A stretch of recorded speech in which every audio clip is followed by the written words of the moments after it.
over to Sue Eisenfeld, who will tell us about Wandering Dixie. I suspect at the end, when there are questions, some other people may have tales of their memories of the Jewish South. So Sue, let's begin. Thank you for being here. Well, thanks for having me. First, I just want to thank you, Marianne, and the other folks in adult education for making this happen. And hello to the rabbi, who I have not met in person. And I want to thank my cousins, the Ostros, and my neighbor, Brandon Hemmel, who first had the idea of bringing me to this group. So thank you, and thanks to you all for being here. So I'm going to tell you about my book, Wandering Dixie, Dispatches from the Lost Jewish South, which I'm trying to show you here, by way of how I came to write it.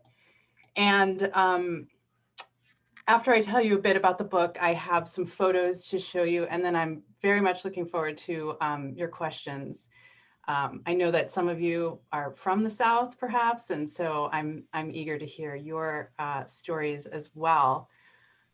So, and first, I'll just tell you, you're probably wondering what my background is, my virtual background. I'm in Arlington, Virginia, but my virtual background is in Natchez, Mississippi. This is B'nai Israel, which was built in 1905. Although this is the second iteration of the building, this is the oldest congregation in Mississippi. And I'll tell you a little bit more about it later, but I just wanted to let you know where I am, so to speak. So if I had to summarize this book in one line, I would say it's about Jews, the South, race, the Confederacy, and me. And it's basically a travel journey through history. So it's my story traveling through the Deep South. In some cases, it's cursory. I mean, I'm on road trips and I'm sort of seeing what I see and meeting who I meet, somewhat randomly and somewhat planned. But let me tell you where I came from when I started the book. I grew up in Philadelphia. So as a Northerner, I had a worldview before writing this book. And in my world, what I really knew of Jewish American history was that Jewish people like my ancestors came to America from Eastern Europe for the most part. And they came roughly around 1900. And they came primarily through Ellis Island or Philadelphia in my case, and kind of lived in the Northeastern United States, you know, New York, New Jersey, Philadelphia. And I had a variety of other assumptions and biases and stereotypes as well. I didn't think there were any Jews in the South. I mean, I had never heard a Jewish person with a Southern accent, and I thought the South was anti-Semitic, so there wouldn't be any Jews there. I guess I thought if I had ever thought about Confederates as a Philadelphian growing up, I would think that only certain types of people were Confederates or Confederate supporters, and they weren't my people, in my view, because Jews were into social justice, as I know this congregation is, and that we are always fighting for the underdogs because we have been underdogs. And so obviously in this view, Jews were not slave owners. And ultimately, growing up in the North, where we're taught that the Union was fought to free the slaves, that the North couldn't possibly be racist. So these were the assumptions I sort of came with. I moved to Virginia in 1992, so I'd been here a long time, but I hadn't gone to Richmond, former capital of the Confederacy, since until 2006. So it had been 15 years I'd been living in Virginia, kind of becoming a Civil War buff. And I wound up at the Hebrew Cemetery in Richmond, which dates to 1816, which was already rocking my worldview about Jews being in the South as early as then. But in the center of the Hebrew Cemetery, I don't know if any of you have been there, in the center there's a wrought iron gate around about 30 graves, and the gate has sabers and swords. And in the middle are graves like M. Levy, Mississippi, 1862, Henry Cohen, South Carolina, 1864. There's a Weiss from Georgia and a Bachrach from Lynchburg. And what I had stumbled across was the Confederate soldier section in the only Jewish military cemetery in the United States.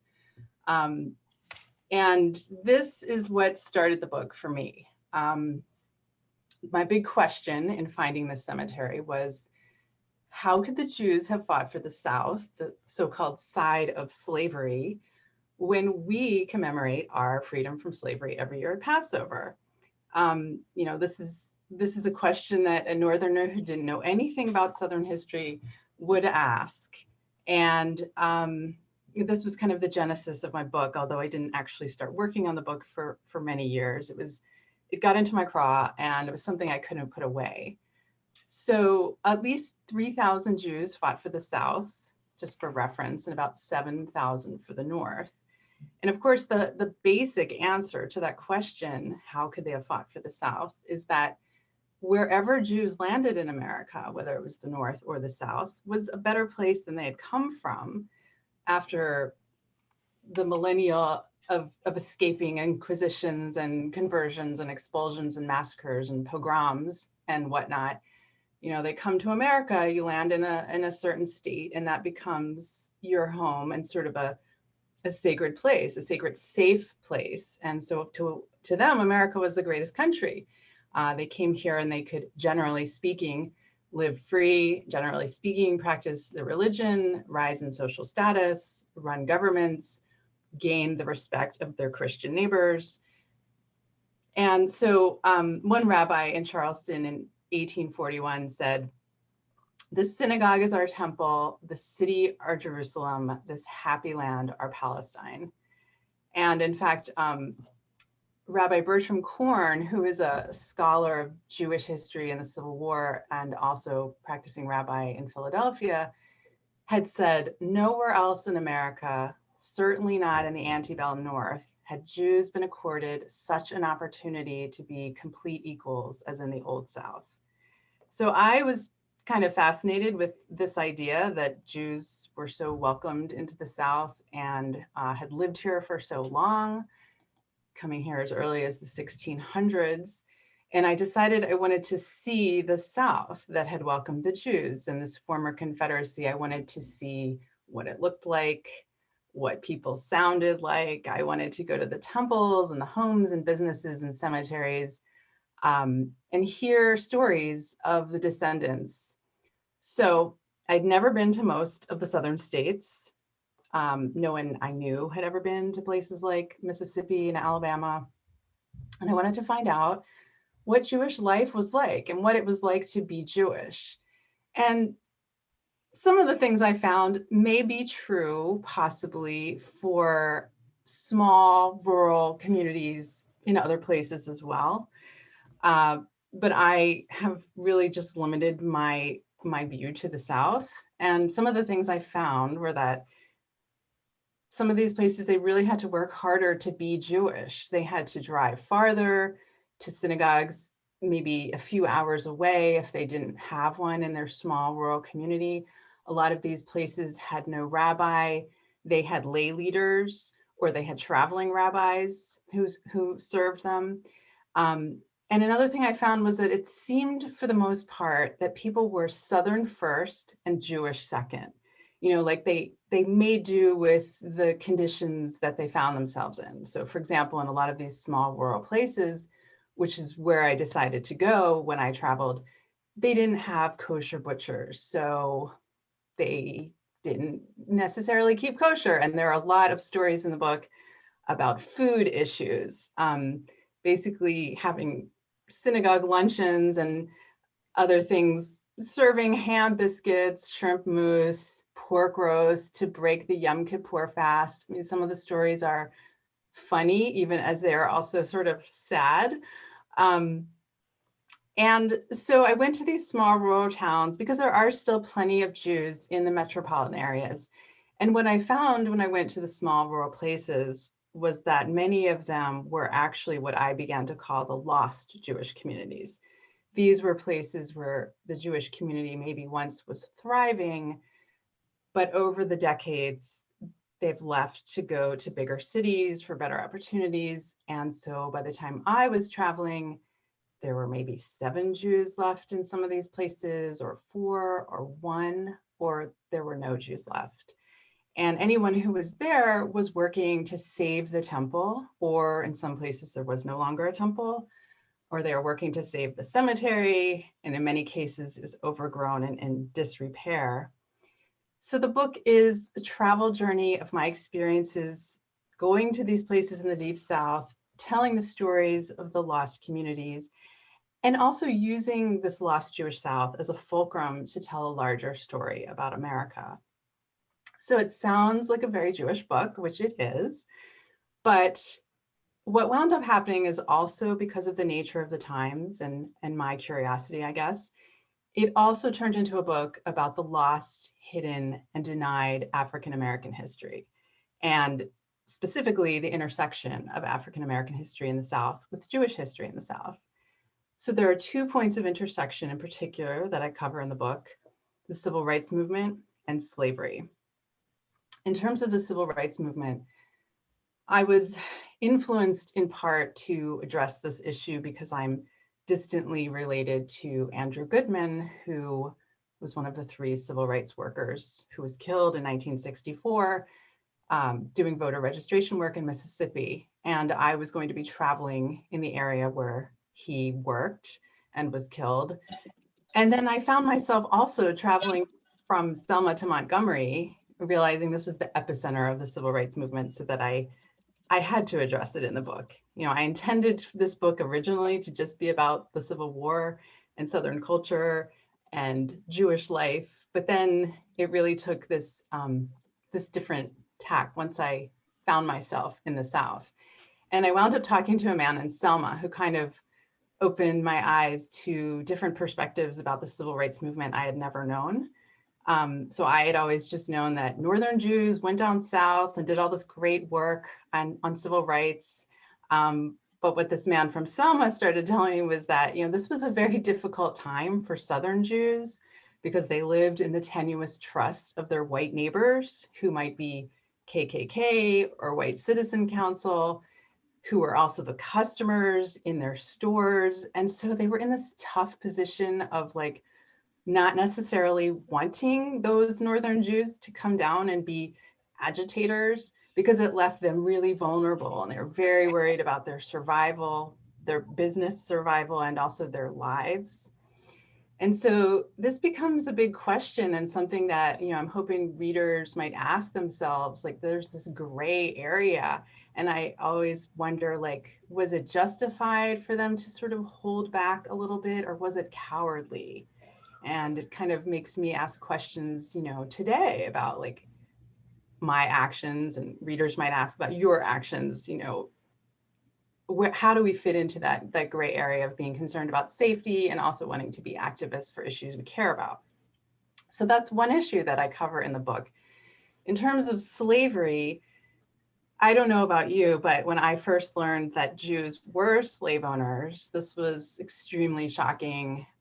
It just didn't jive with how I thought of Jewish Americans and Jews in general. But the fact is that Jews were slave owners in about the same percentages as other white people. In fact, Rabbi Korn, who I mentioned earlier, basically said, if Jews could afford slaves, they owned slaves.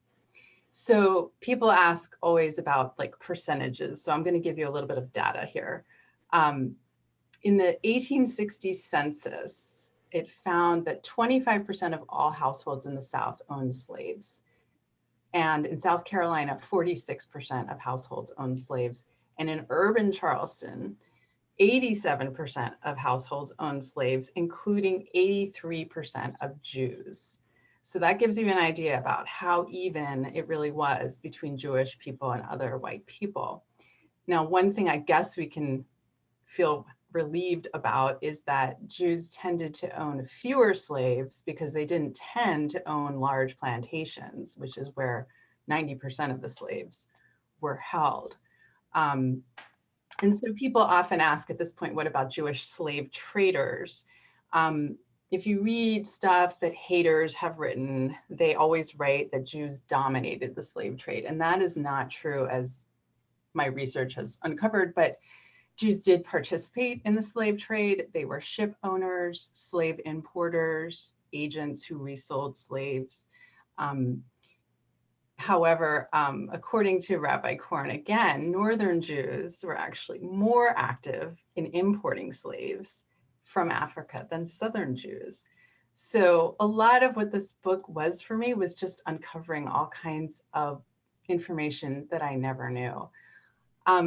People also ask usually about Jewish abolitionists. Were there any Jewish abolitionists? And I didn't uncover anyone that was quite like Harriet Tubman. But I did find that just as there were Jews, many Jews who owned slaves, there were also Jews who were opposed to slavery. One famous person was Rabbi David Einhorn, who was a German rabbi in Baltimore in 1855. He was giving a sermon to his congregation where he said slavery was inconsistent with Jewish values. But being in Baltimore, in Maryland, which was a slave state, he basically got banished for having that view, and in 1861 had to flee to Philadelphia to avoid being tarred and feathered. But he was speaking out about it. And another interesting person is a guy named Moses Levy in Florida. He was a slaveholder, but he also wrote a plan for the abolition of slavery in 1828, which is considered the earliest and most important anti-slavery document by an American Jew. And then there were just sort of the everyday people who freed their slaves or bought people in order to free them, bequeathed them to their own family members who they knew would free them, refused to trade in slaves, gave them opportunities to purchase their freedom, etc. And one thing I found really interesting, I did this book by going places and observing and interviewing people and doing research. And so I uncovered some interesting primary sources, and I found a series of letters from some sisters who lived in Virginia, the Mordecai family of Richmond. And after the Nat Turner Revolt, which is, down south in Virginia, these sisters were writing back and forth. And one of them was really grappling with the responsibility for slavery overall, which I found interesting. And she wrote, this was after Nat Turner, and in all kinds of Black people, even if they weren't involved, were hung and things like that after that happened. So she wrote, "It is a sickening state of things, one to which we are always in more or less degree liable, and it will require more than a Herculean effort in ourselves to burst the fetters of our slave population." So I thought it was interesting that people were grappling with this and what they could do. So ultimately, this book turned out to be a reckoning in my mind of the fact that much of Jews' success in the South, despite anti-Semitism, was due to whiteness. And the book became a kind of journey of wokeness for me to understand what white privilege means, what my place is in it, what institutional racism means. And it was also an exploration of my own connection to my religion, which is basically that this book brought me a little bit closer to my own Judaism. And so it's an opening into new perspectives, and I'm hoping for readers it's a place to examine biases and assumptions, and also to maybe think about some questions like, what is our responsibility for making up for the wrongs of the past? And what are white people's obligations as beneficiaries of systems that have benefited us? And there's a lot of African-American history that I felt I uncovered that most people I know had not been taught and didn't know. And so one thing to think about is like, what are the forces of historical memory and focus that have prevented us from learning about some of our own history? So I started this book 2 months after the Charleston shooting in 2015, and I concluded it just after the Charlottesville incident in 2017. So the book kind of became a collection of my journeys traveling through the past as the past was sort of reliving itself in the present. So that's a basic overview of the book. I have some photos I thought I would show you just to help you see a little bit of the places I went. And then we can move on to questions. So are you all able to see my screen? Maybe somebody could just audibly tell me if. Yes. Yes, Okay. we can see it. All right, so my book begins in this place, Eufaula, Alabama, where there's one Jewish family left. And so I thought this was the first place I ended up. It was sort of accidental. And I thought, well, while I'm here, I've got to talk to this family. This, just to start off, was the Jewish cemetery from 1845. Many of you are familiar with what gravestones look like at national cemeteries. These are Confederate graves that you can also find in national cemeteries, and there were several here in Eufaula. So there were 105 Jews in Eufaula in 1878, and now there are like 4. The temple is gone. This cemetery is in disrepair. And the one woman that I talked to is kind of the spokesperson of the Old Testament. She gets asked to speak at churches, and it's kind of fallen to her to sort of represent Judaism. And so my whole first chapter is about her because I found it so interesting. She worked in a peanut warehouse and was extremely Southern and very religious as well. This is also that cemetery on the banks of the Chattahoochee River. And so another area that I cover in the book is, I got really interested in Julius Rosenwald, who you might know, who is the president of Sears Roebuck and Company. He partnered with Booker T. Washington to build 5,000 schoolhouses in the South for Black children at a time when white governments were not adequately serving Black children. You may have heard of this. There's been a documentary recently called Rosenwald. And so I visited 3 Rosenwald schools. This one is in Notasulga, Alabama. And it was, I met with some sisters who were students in the Rosenwald schools. These were beautiful buildings that sort of had the latest modern techniques in school architecture, such as these large windows. And actually, I don't know if any of you saw the film Rosenwald. It was playing at GW a few years ago.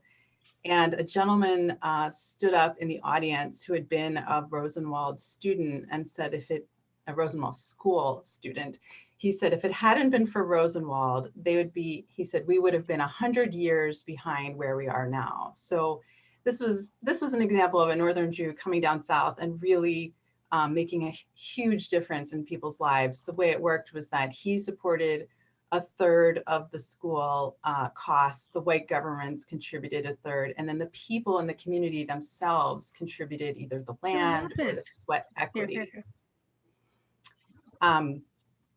And so this is Selma, Alabama. This is Temple, Michigan, Israel from 1899. Of course, Selma was the site of so much in civil rights history. Selma was, the Jews settled in Selma in the 1830s, and this congregation had 140 families in the 1920s. There are now 4 members of this congregation left, and the building is in disrepair. And at the time that I was there, the president of the congregation was very distraught about how they were going to save this place. They're now raising money for it. And in fact, if you go to my website, sueeisenfeld.com, there's a link for tzedakah. I was really moved by a lot of the places such as Selma, where I was traveling, that are trying very hard to preserve their temples. And so one of the reasons I wrote the book was because I was hoping maybe readers would want to contribute to try to save these places. So if that interests you at all, you can go to my website. This is the inside of the temple. And this is the cemetery in Selma, which was actually really well kept, which was very different from some other places. So this is B'nai Israel in Natchez, where my background is. And like I said, it was the oldest congregation in Mississippi. The first temple was built in 1872, but burned down. And this was one of the places where people told the story of how when the temple burned down, the Christian community helped the Jews raise money and help them rebuild the temple. It was one of many stories I heard like that, where the Christian community basically said, you know, the Jews need the Jews need their Jewish church, as they sometimes called it. The Jews deserved their place of worship, and they really wanted to be part of helping to make that happen. And so that was a story that I heard a lot in Natchez.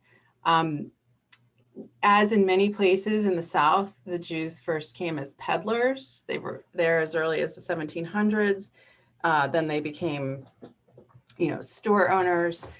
There were 450 Jews at this temple in 1905, but now there are fewer than 12 people left. And this place has sort of found a way to save itself by becoming an events venue, as well as holding services when people request it. Sinai Synagogue downtown. This is the interior of B'nai Israel. Usually there are very few people in it. This was for a conference that I went to. And again, I just happened to turn to the woman next to me and started talking, and it turns out she wasn't Jewish. And I kind of asked, like, why are you here? And she said she just delighted in the space. And so, you know, the Christian community is even coming out and going to services because they enjoy it so much, which I thought was very interesting. So because the book talks a great deal about the tremendous wealth in the South that powered the Civil War, I decided I needed to go to some of these outrageous places, basically. And so this was just one example of a home along the Mississippi River and the incredible wealth that slavery was keeping alive. Just 10 minutes away is this home that enslaved people lived in, just for comparison, not that we even need that, but I just found it really striking. I also found it striking that there are still plantations being, you know, large tracts of land that are growing a single crop. This is a cotton plantation. As a northerner from Philadelphia, I had never seen cotton growing, so I found this to be pretty amazing. Learned a little bit about the cotton plant. Apparently it grows white flowers at first. Within 24 hours, they turn pink. And then within a couple of weeks, you've got the cotton bolls that we know. And there are plantations in the South for a variety of crops, sorghum, soy. I had just never seen such a thing before, so flat and sometimes just as far as the eye can see. This is the synagogue in Port Gibson, which is a beautiful Moorish architecture.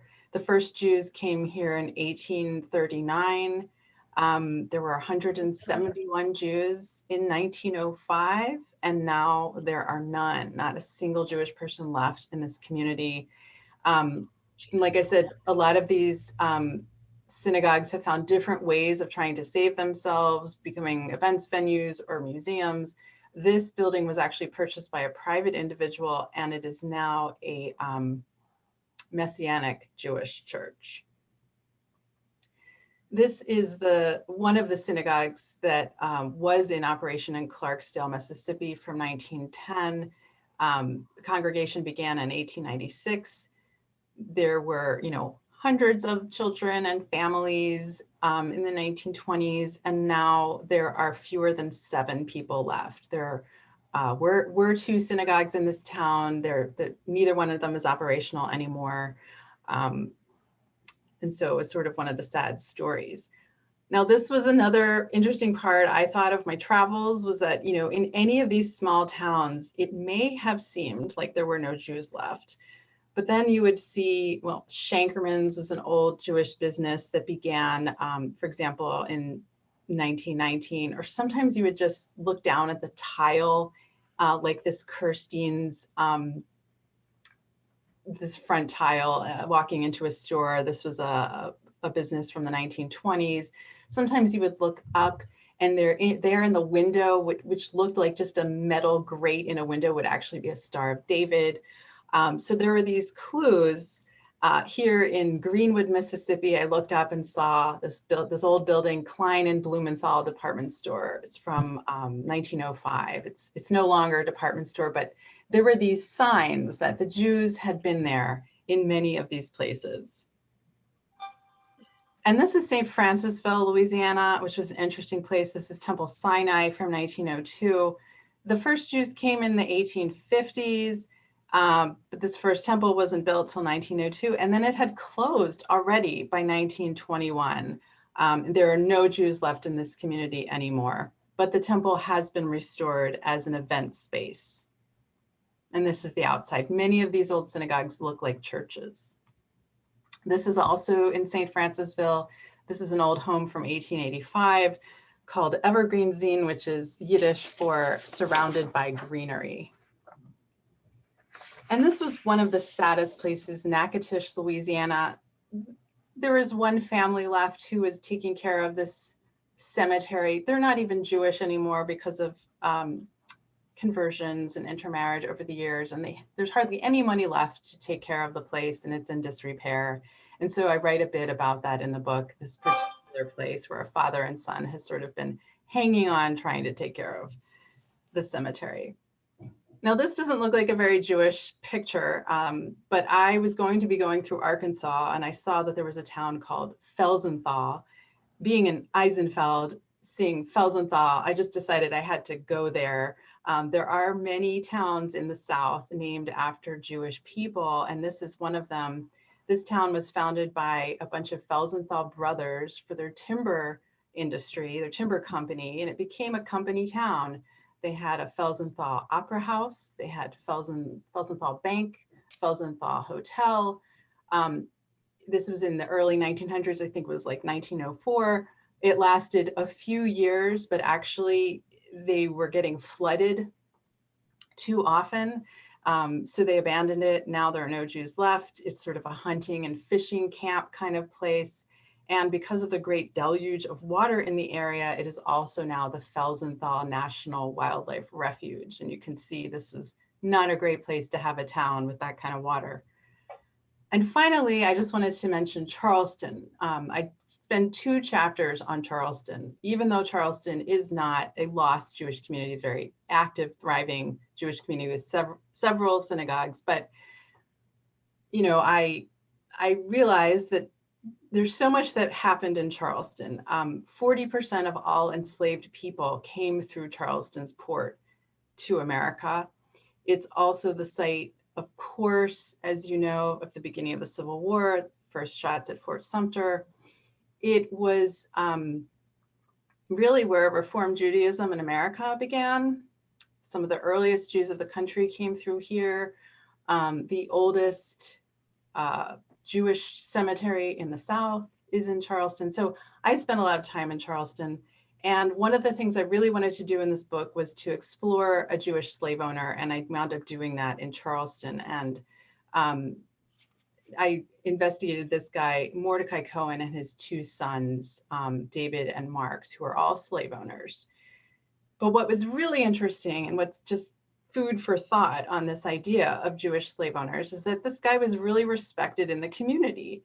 He was one of the wealthiest men in South Carolina. He donated money and served as commissioner of the Charleston Jewish Orphan House, which was the first public orphanage in the United States, where George Washington laid the cornerstone. He was commissioner of markets, the poorhouse, director of the railroad, president of his congregation, moved up from peddler to shopkeeper to plantation owner, and owned 27 slaves. So on his grave, he's remembered as a good citizen by his strict integrity, his just and charitable disposition. He won the confidence and the esteem of the community. So that is sort of a brief summary of some of the places I went. And I'm happy to try to answer any questions you might have or hear some stories for any of you who have lived in the Deep South. I have a question. Yeah. So you know how you said there were Jewish slave owners? Well, my question is, were there any Jewish KKK members? That's a great question. I personally have not come across KKK members that were Jewish. However, I know that there are organizations who, like Daughters of the Confederacy, who are considered to be aligned with hate groups. And I do know that there have been Jews associated with those organizations. In fact, one of the founders of the Daughters of the Confederacy is the wife of a Jewish surgeon who fought in the Confederacy. So it's not quite the same thing as being a KKK, but sort of being considered a hate group and aligned with those people. But I cannot recall having read about Jewish KKK members, but your question kind of reminds me of an interesting anecdote I'll just throw out there, that a lot of these Jewish storekeepers were selling to the KKK. I mean, those KKK folks were buying their white sheets from Jewish stores. They were buying their shoes from Jewish stores, and there's all kinds of stories of the Jewish store owners could tell who the people were under their hoods by the shoes that they had sold them. They knew who they were their neighbors. So in some ways, there was this kind of weird alliance of Jews and KKK in some places where these were just small towns and everyone knew each other, and Jews sometimes lived in this, like I said, sort of tenuous trust of their neighbors. Jews often had the only stores that sold unfancy kind of regular everyday clothes and stuff, and the KKK shopped there. So Thanks. that's a little bit of an extension of your question, but. Thanks. There are quite a few questions on the chat as well as.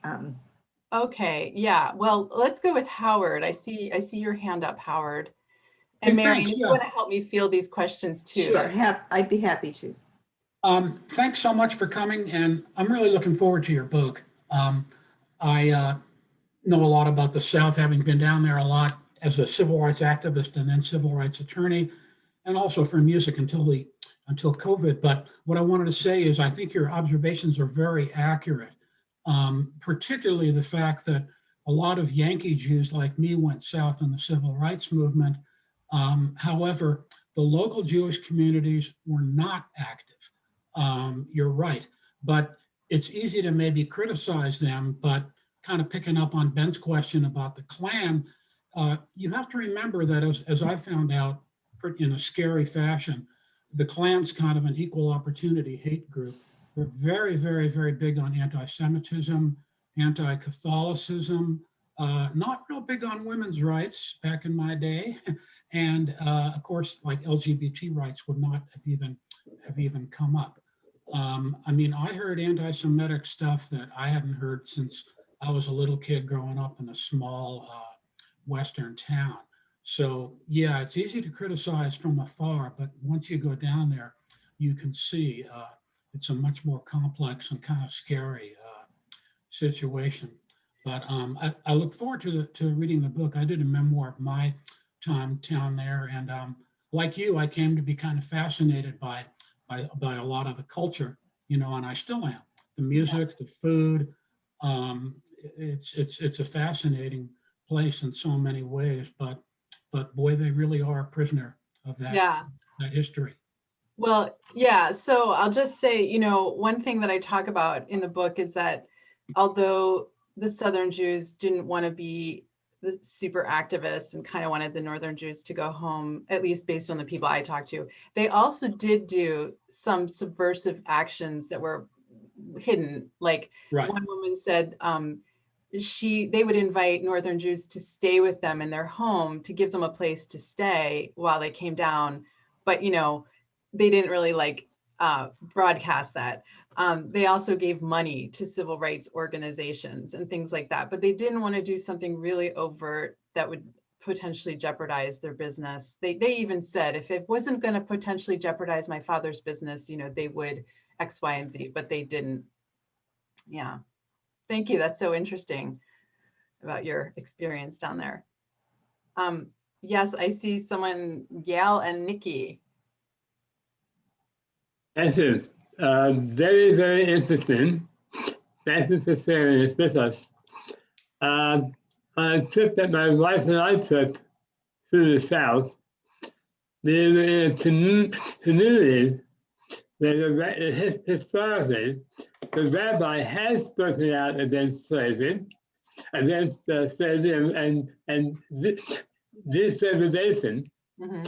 His synagogue and his house were both bombed. Yes, there are many instances where that happened, which is one of the reasons why Jews were quieted, because that it happened before. Rabbis' homes being bombed, synagogues being bombed in the 50s and 60s, right? So, and also heard that in some cases, the wives of the Jewish store owners were more active because the husbands were the store owners and they were more seen by his community as being part of the white establishment. mm-hmm. So the wives had some additional advantage to doing some things sort of under the table.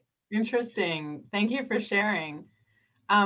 Michelle, I see your hand up, and then Jeff. Yes, hi, it's Russell, Michelle's husband. Oh. The video is not working. So I am a child of the Jewish South, and I just want to observe a couple things. One is the story you tell is very much a story of socioeconomic realities. And we like to think about Jewish exceptionalism, but the drivers of our behavior very often are economic need. It's about assimilation. Mm-hmm. It's about a sense of belonging and survival. And I think there's also, it's certainly not a monolithic Jewish South, right? Mm-hmm. A lot of what you talk about is rural Jewish. Right. Oh, I think we lost you. I think we lost the audio there, but maybe we can come back, or if you want to put your question in a chat. In the chat, we have a question from Jess Barelas. Can you speak a little more to Messianic Jews co-opting historical Jewish spaces? Oh, well, I don't want to make any generalizations there. I just know of that one case where an individual family purchased a synagogue, and they happened to be Messianic Jews and turned it into a Messianic Jewish church. I cannot make any broader conclusions than that. And I certainly didn't even intend to make a broad sweeping statement about it. Okay. Larry, who's also had his hand up, I don't know if it was the same question. What is your source for the 83% of Jews in Charleston owning slaves? That is a great question, Larry. And off the top of my head, I don't have the source, but I can certainly get it to you. I mean, I've documented all of my information, although the question of how many Jews own slaves, and in fact, even how many slave owners of any type in that era is remarkably difficult to come by.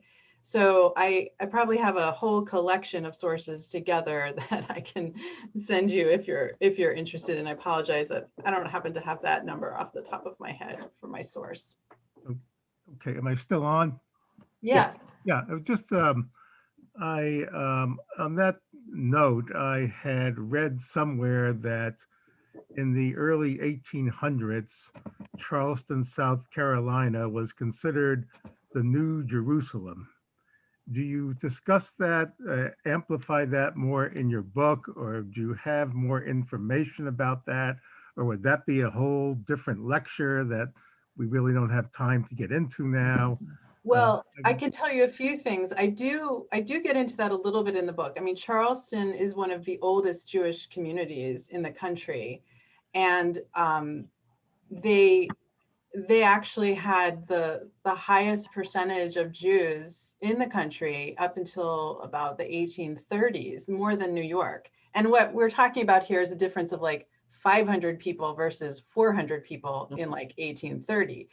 But still, there's a ton of information about Charleston as a center of Jewish life.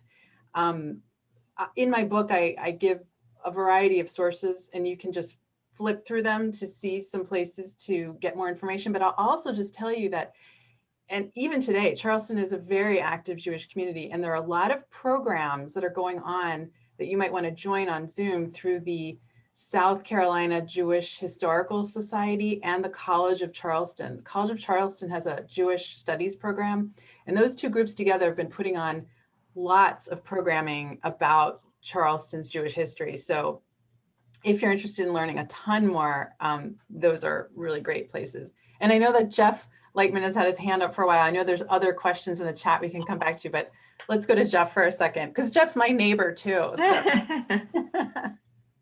But Jeff, you're on mute. This is really perfect timing, actually, talking about Charleston. I'm not a child of the South, I'm a grandchild. And my mother's family, it came from Charleston. And we've been doing genealogical research, and we've traced it back. We know that at least as far back as the late 19th century, there were lots of family members there, and there were retailers, and they had lots of shops. We have birth dates, but I never tracked where people were born and where they lived. So I've got to go back and find out if there were any actually in Charleston before the Civil War. I've done a lot of research at the College of Charleston, and it's a wealth of material. So you've given me a lot of work to do, Sue. Oh, good. And something you might know about, or maybe not, there's a new tool that they've just released called Mapping Jewish Charleston, where Yes. and other people might be interested too. They have just mapped the whole city and the history of the shop owners and different families, and it's sort of an interactive online thing that's really awesome. Yep. There's a street called King Street. It's still a major street. And in the early 20th century, I guess to the mid 20th century, practically all of those stores and the professionals were Jews, and many of them, interrelated. And so I have relations to them. So it's fascinating. That's great. Thank you. Yeah, and the College of Charleston also has, I think it's called the Jewish Heritage Collection, that has, and you can just go online and they've got audio recordings of people talking about their memories of Jewish Charleston, and lots of materials. I was a research fellow at the college, which is why I spent so much time there, and they have a wealth of resources. So I'm just looking at some questions in the chat. I'll just answer really quickly. Someone asked if I researched Jewish history in New Orleans, and someone asked if I went to Texas. And I'll just say that because I chose to not get into the large metropolitan areas, just because I felt that the more authentic places were the small towns. I don't write about New Orleans, but I did go to New Orleans and take some tours of the Jewish, some of the Jewish life there, but I don't write about it. They do have a vibrant Jewish community there, which is very interesting. I also did not address Texas. I've given several talks in Texas, and I basically just had to say that, to me, Texas was like a whole nother world. First of all, it's so big. It's like another country. It was too much for me to take on Texas. So I wrote this book as kind of a self-funded endeavor before I got it published. So I just had a limit to how many places I could go. So unfortunately, I don't cover Texas. Sue, Yeah. I had asked that question about Texas, and the reason that I asked it was that I have this memory as a young girl in the 50s I lived in New York City in the Bronx, and my mother had a Jewish friend whose daughter had just moved with her family to Texas. And I'm guessing that it was not a big city. And I still remember sitting and hearing this story. And the story was that when the woman arrived in Texas, people were startled because they had never met a Jew before and they thought Jews had horns. Oh, And that We do. story has just stuck with me my whole life. So that's why I asked the question. wow. Well, that's so interesting because if you, well, I spoke to folks in El Paso and in Dallas, so obviously those are big places, but there are a lot of Jewish communities throughout Texas, and some of you might be interested in this resource called the Institute of Southern Jewish Life. They have a sort of online encyclopedia of Southern Jewish communities, and so you can just click on Texas and see all the places that there are communities in Texas. That's interesting that obviously they were in a place that had not had a Jewish community, but there are many, even in small towns in Texas. I think that would be a whole book in and of itself. So, I know I see somebody talked about having Aviva Kempner at your adult ed program. She's the one who produced that film Rosenwald. So yes, we did. that's awesome.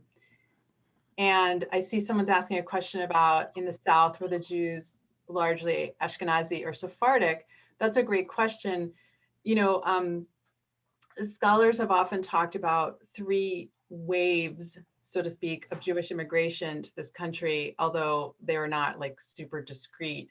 But the Sephardic Jews were the first Jews to come to this country, and many came through southern ports. So the first Jews in Savannah, in Charleston, were Sephardic. Later in the mid 1800s is what people generally refer to as the time that the German Jews came over. And then of course, late 1800s, early 1900s is when the Eastern Europeans came over. So when you say, were the Jews largely Ashkenazi or Sephardic, it really depends on the time period. In the beginning, they were all Sephardic in the South for the most part. And now, you know, the Eastern European Jewish culture has kind of taken over, if you will, in many places. So it just depends on really what time period you're looking at to answer that question. Flora, I think, has a question. Okay. Flora, can you unmute? We can't hear you. Okay. There we go. Yeah. A couple of things. I put a message up, but it didn't show. So I said, did you determine the absence of Jews by synagogue attendance or a real count of citizens? That's a great question. You know, I visited people at synagogues. So I made contact with like the president of the synagogue and spoke with that person. And generally what they were telling me was, well, this is how many congregants we have left. But I would always ask, well, but how many, you know, how many Jews are left in this community? And I didn't do a scientific study and it was not by census. So it was sort of, you know, when there are like 12 people in the community, everybody knows each other.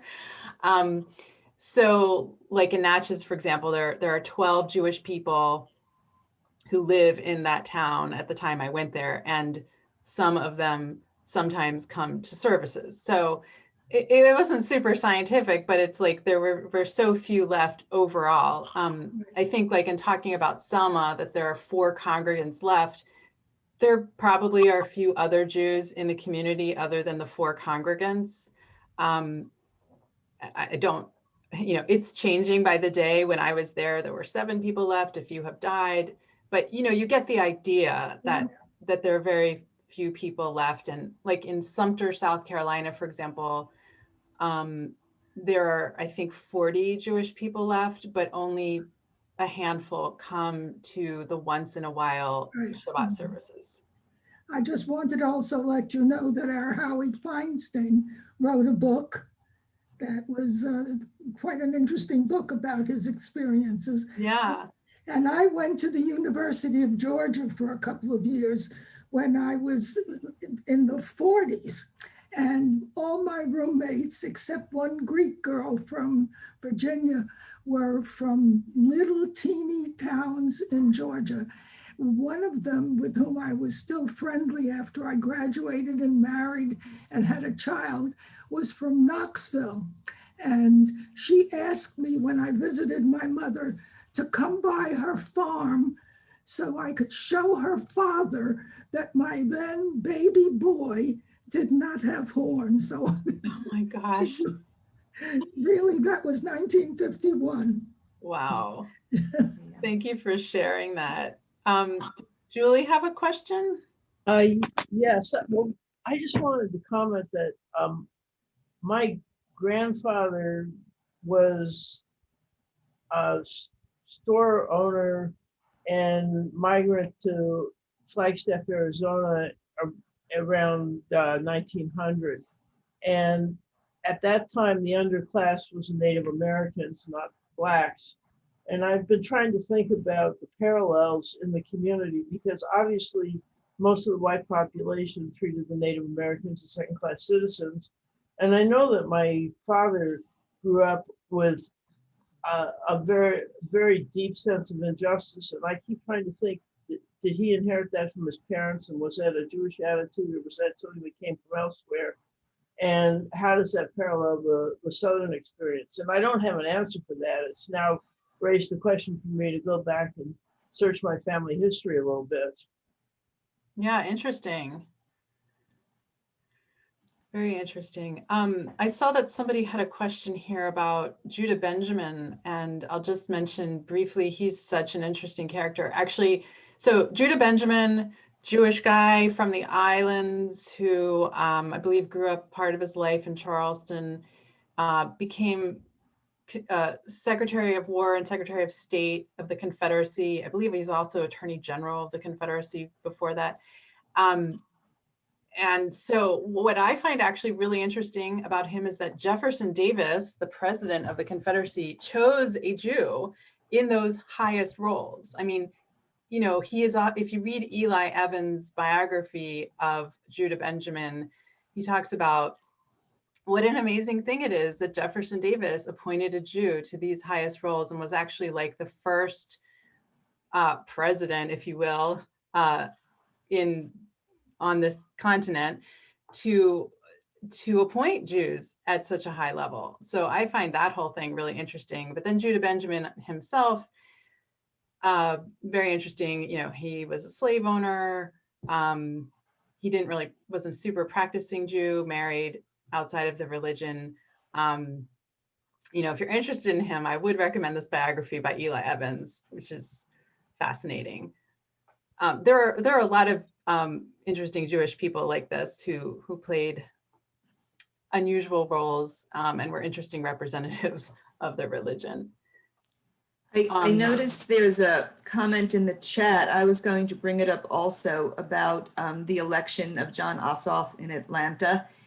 And there was a very interesting article last week in the Post that says, the title is What Ossoff Means for the South and Its Very Jewish Past.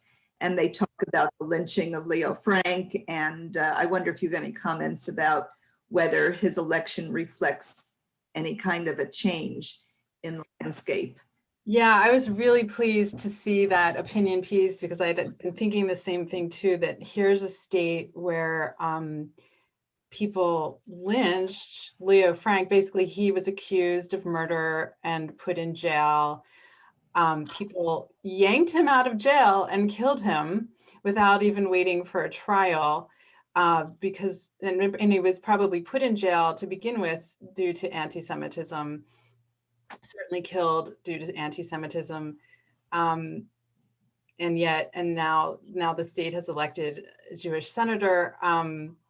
You know, it's hopeful to say that the state of Georgia has come a long way. You know, at the same time, also looking at Warnock, you know, the state of Georgia had lynched over 500 Black people as well in its history, and to have him elected I was reflecting, I actually made a post on my Facebook page reflecting about how, the arc of the moral universe has certainly taken a step forward. And in thinking about my cousin, Andrew Goodman, who along with James Chaney and Michael Schwerner, Jews and Blacks who were lynched back then for their civil rights work, it certainly made it feel like they had not died in vain. So Good point.